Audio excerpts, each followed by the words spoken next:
తొలగించే అభయం, యువతకు ఉపాధి చూపే దారి దీపం, నిరక్షరాస్యుల తోడు నీడగా మారిన వైనం, మహిళల ఆశలకు చేర్చింది ఆశయం.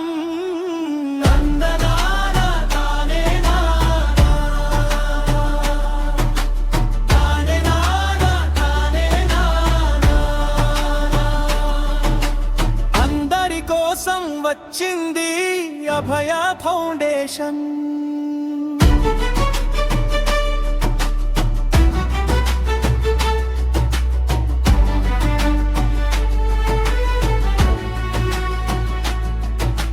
వృద్ధులకు ఆనంద నిలయమై వెలసింది, బాలికల మహిళలకై భవితగా నిలిచింది, విద్యార్థులకు కొండంత అండగా నిలిచింది, అభాగ్యులకు ఆత్మబంధువై విలసిల్లింది.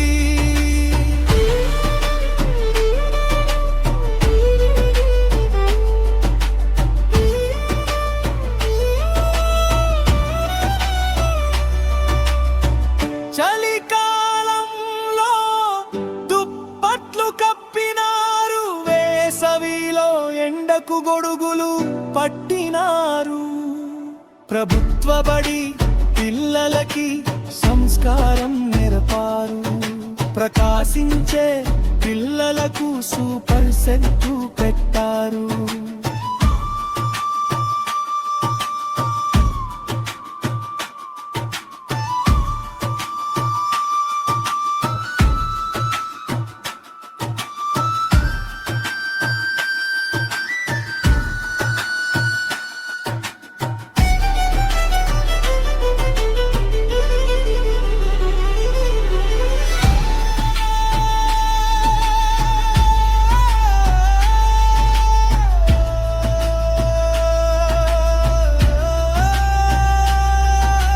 రాజేశ్వరి రంగయ్యలు కనికరించినారు, సాయి మార్గంలో తను సేవకుడయ్యారు, అభినవ వివేకానందుడే అని పిలిచారు.